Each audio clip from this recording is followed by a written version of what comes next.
This book is called The Girl Who Loved Wild Horses, and it's by Paul Goble.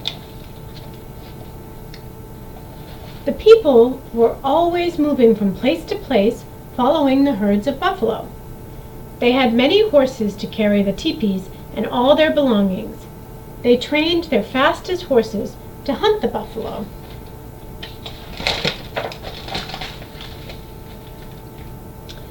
There was a girl in the village who loved horses.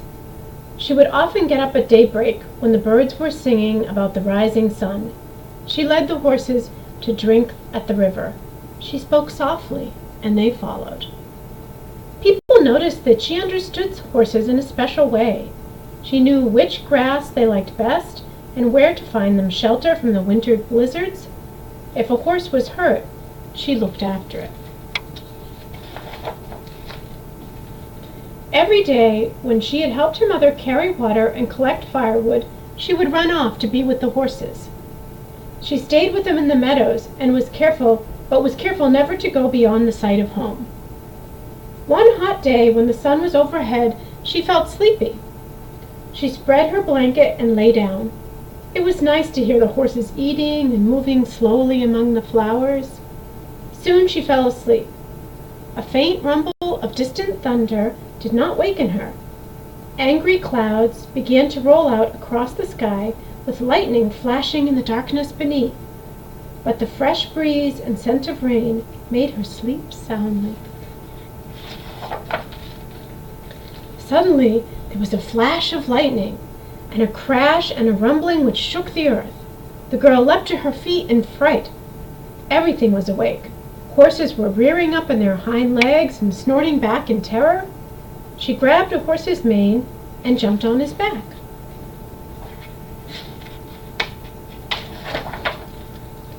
In an instant, the herd was galloping away like the wind.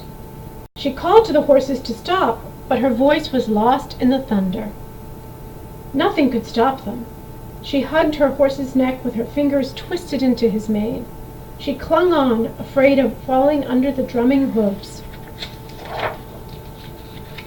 The horses galloped faster and faster, pursued by the thunder and lightning. They swept like a brown flood across the hills and through valleys. Fear drove them on, leaving their familiar grazing grounds far behind. At last the storm disappeared over the horizon. The tired horses slowed and then stopped and rested. Stars came out, and the moon shone over hills the girl had never seen before. She knew they were lost. Next morning she was wakened by a loud neighing. A beautiful spotted stallion was prancing to and fro in front of her, stamping his hooves and shaking his mane. He was strong and proud and more handsome than any horse she had ever dreamed of. He told her that he was the leader of all the wild horses who roamed the hills. He welcomed her to live with them. She was glad, and all her horses lifted their heads and neighed joyfully, happy to be free with the wild horses. The people searched everywhere for the girl and the vanished horses. They were nowhere to be found. But a year later, 2 hunters rode into the hills where the wild horses lived. When they climbed a hill and looked over the top, they saw the wild horses led by the beautiful spotted stallion. Beside them rode the girl leading a colt. They called out to her. She waved back, but the stallion quickly drove her away with all his horses.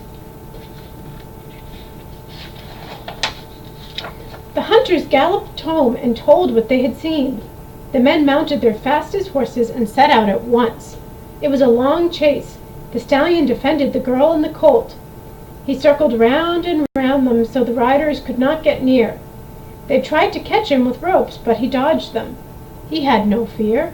His eyes shone like cold stars. He snorted and his hooves struck as fast as lightning. The riders admired his courage. They might never have caught the girl, except the horse stumbled and she fell. She was glad to see her parents, and they thought she would be happy to be home again. But they soon saw she was sad and missed the colt and the wild horses. Every evening, As the sun went down, people would hear the stallion neighing sadly from the hilltop above the village, calling for her to come back. The days passed. The parents knew the girl was lonely. She became ill, and the doctors could do nothing to help her. They asked what would make her well again. "I'd love to run with the wild horses," she answered. "They are my relatives. If you let me go back to them, I shall be happy forevermore." Her parents loved her and agreed that she should go back to live with the wild horses. They gave her a beautiful dress and the best horse in the village to ride. The spotted stallion led his wild horses down from the hills. The people gave them fine things to wear, colorful blankets and decorated saddles. They painted designs on their bodies and tied eagle feathers and ribbons in their manes and tails. In return, the girl gave the colt to her parents. Everyone was joyful. Once again, the girl rode beside the spotted stallion. They were proud and happy together. But she did not forget her people. Each year she would come back, and she always brought her parents a colt. And then one year she did not return and was never seen again. But when hunters next saw the wild horses, there galloped beside the mighty stallion a beautiful mare with a mane and tail floating like wispy clouds about her. They said the girl had surely become one of the wild horses at last. Today, we are still glad to remember that we have relatives among the horse people, and it gives us joy to see the wild horses running free. Our thoughts fly with them. The end.